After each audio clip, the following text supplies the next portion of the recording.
নমস্কার বন্ধুরা। আপনি কি খেয়াল করেছেন যত বছর যাচ্ছে আপনি আগের থেকে বেশি আয় করছেন, কিন্তু সেভিংস প্রায় একই জায়গায়। আর সবচেয়ে ভয়ঙ্কর সত্যিটা কি জানেন? 2026-এও আপনি হয়তো এখানেই আটকে থাকবেন। কেন এমন হচ্ছে? আজ আমি বলবো 5টা কঠিন সত্যি যা কেউ বলতে চায় না। প্রথম সত্যি, লাগামহীন খরচ। আপনি যত বেশি আয় করছেন তত খরচ বাড়ছে। স্যালারি বাড়ল, লাইফস্টাইল বাড়ল, যাকে বলা হয় লাইফস্টাইল ইনফ্লেশন। নতুন মোবাইল, নতুন ইএমআই, 30,000 টাকার মাসিক বেতন, 20,000 ডাউন পেমেন্ট দিয়ে মাসিক 6,000 টাকা ইএমআইতে আইফোন কিনলেন। শখের নাম ঘরের মোট, কিন্তু ইনভেস্টমেন্ট বিরাট শূন্য।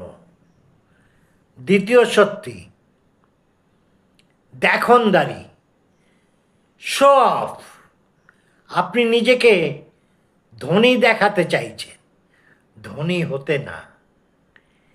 Instagram life, branded clothes, weekend outing, রেস্টুরেন্টে ক্যান্ডেল ডিনার, সবই শো অফ। কিন্তু ব্যাংক ব্যালেন্স বিশাল শূন্য। তৃতীয় সত্যি, আর্থিক পরিকল্পনার অভাব। আপনার কাছে কোনো সিস্টেম নেই। ইনকাম আসে, খরচ হয়ে যায়। কোনো প্ল্যান নেই, নেই বাজেট, এমার্জেন্সি ফান্ড নেই, সিপ নেই, গোল নেই। এটা ইনকাম প্রবলেম না, এটা সিস্টেম প্রবলেম। চতুর্থ সত্যি, সময়ের সঠিক ব্যবহার। আপনি সময় নষ্ট করছেন এবং সেটা বুঝতেই পারছেন না। Time and tide wait for none. 3-4 ঘন্টা রিলস দেখছেন, টিভি দেখছেন, নেটফ্লিক্স দেখছেন, র্যান্ডাম ইউটিউব স্ক্রল করছেন, গসিপ করছেন, কিন্তু স্কিল ডেভেলপমেন্ট আবার শূন্য। পঞ্চম সত্যি, আপনি ইনভেস্টমেন্ট করতে ভয় পান।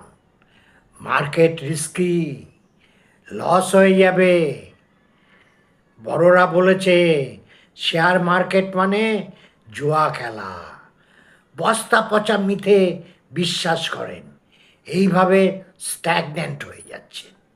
কিন্তু ইনফ্লেশন প্রতিদিন আপনার টাকা খাচ্ছে, আপনার ক্রয় ক্ষমতা কমছে, টাকার অবমূল্যায়ন হচ্ছে। অজান্তে আপনি আর্থিকভাবে দুর্বল হয়ে যাচ্ছেন, আরও গরিব হয়ে যাচ্ছেন। সবচেয়ে কষ্টের কথা জানেন? আপনি হার্ড ওয়ার্ক করছেন, সৎ পথে আছেন, আপনার ক্ষমতা আছে, কিন্তু সিস্টেম ভুল, পরিকল্পনার অভাব।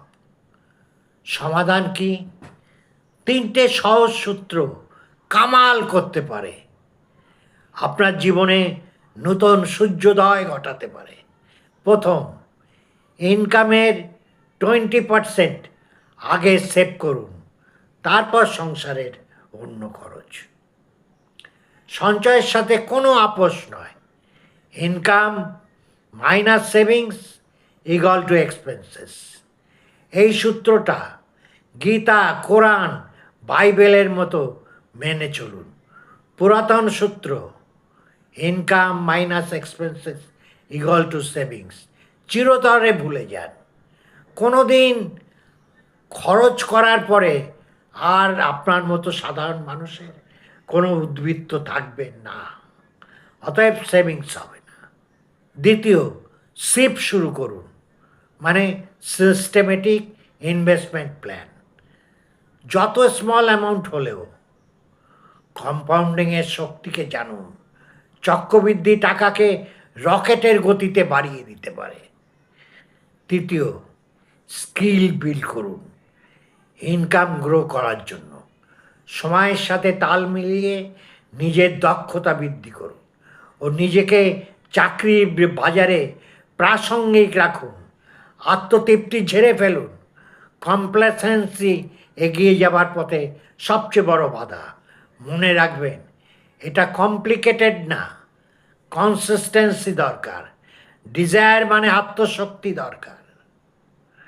আজকের এই 5টা শক্তির মধ্যে কোনটা আপনার জীবনে ম্যাচ করে কমেন্টে লিখবেন।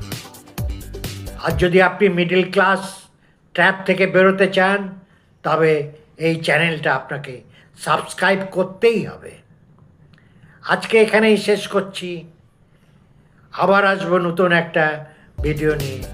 ততদিন আপনারা সবাই সুস্থ থাকুন, ভালো থাকুন, আনন্দে থাকুন।